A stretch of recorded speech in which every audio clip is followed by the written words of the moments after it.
Hi, I'm Warren Sprouse here on the Bible Forum. We've got news out of Israel this week. Israel is inviting the world to the dedication of their new temple. There's a new temple with a new altar. It's been reported that priests in Israel would be working today, Sunday. Actually, it was a week ago, December 9th, not 16th, to do this. What is so special about this event?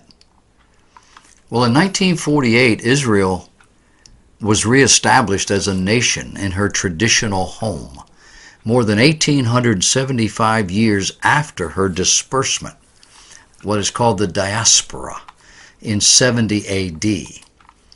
And it was her God who did that to her.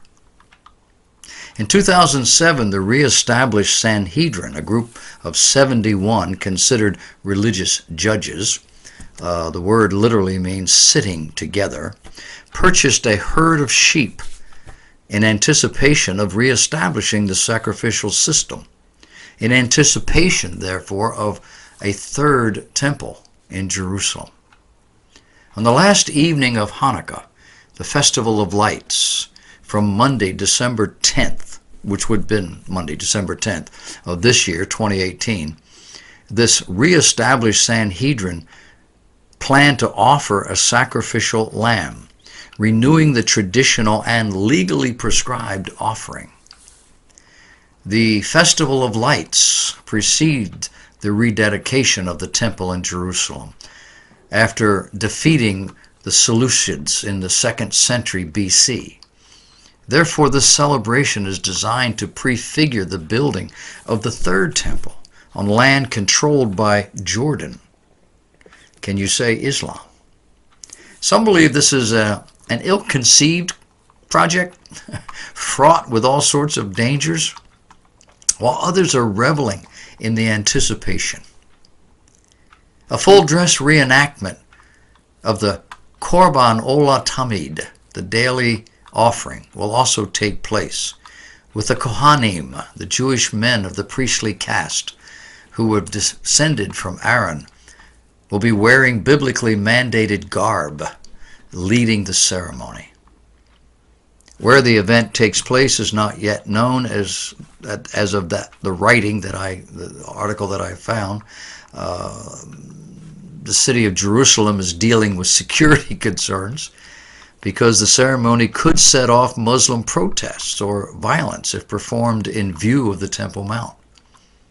Now, whether the priests will ritually slaughter a lamb or prepared meat will be used is still a question, though the Sanhedrin has realized the necessary permits, received the necessary permits from the government organizations. In either case, the meat will be roasted on the newly consecrated altar.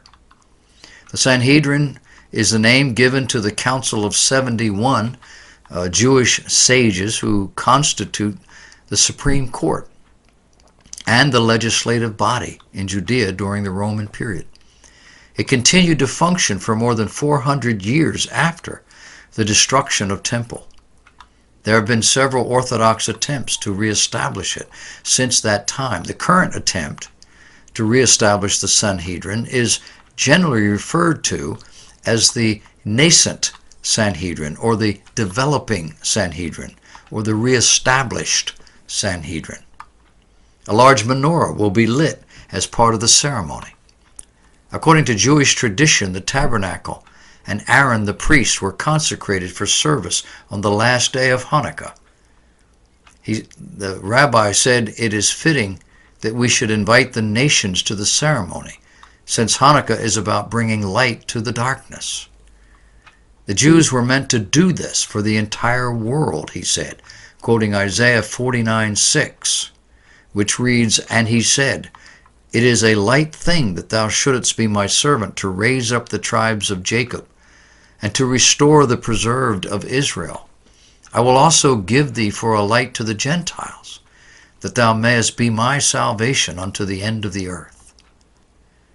The Jews believed they were brought back to Israel for the purpose of spreading that light to the nations. One rabbi said, as the sages instructed the Jews to pray every day, a new light will shine upon Zion, and we should all merit to this light very soon. That's the prayer.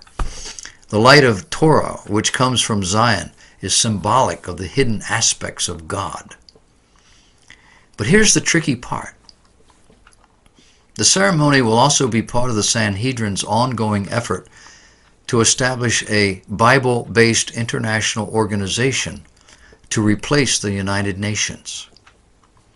Rabbi Yoel Schwartz, president of Sanhedrin's Court for the Noahides,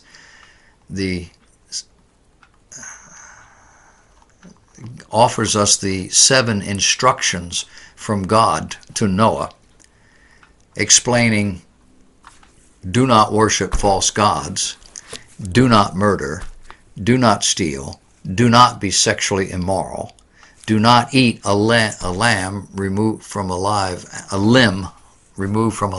animal, do not blaspheme, and set up a court system. Now, as far as I can tell, these are traditional, not biblical instructions. They mimic the 10 Commandments as far as they go. Religious Israel is committed to the idea that the God of this world, who created everything there is, should be called in the name of the God of Israel, for only the people of Israel remained attached to him. The other religions of the world are created by humanity, not created by God. They consider Christianity and Islam both in the same category, each one working to bring humanity closer to this great day, the day when all the people of the world would recognize the God of this world that was revealed on Mount Sinai, in a desert that belonged to no people.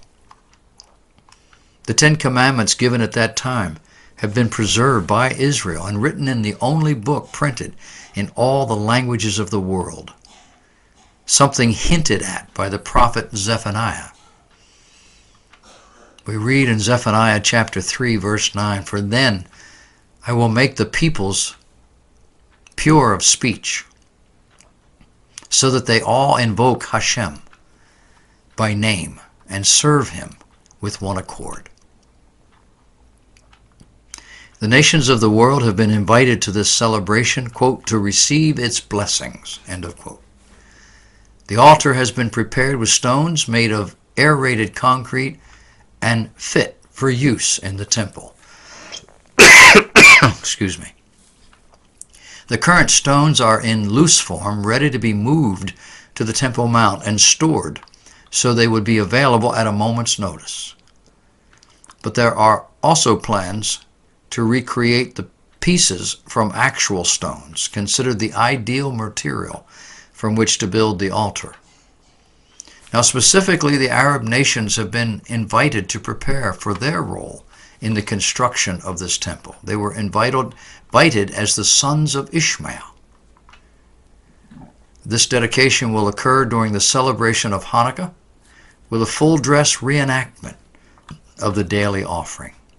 The location is still unclear, as the Jerusalem municipality is weighing security concerns that a Jewish ceremony of this sort could very well precipitate Muslim violence if performed in view of the Temple Mount.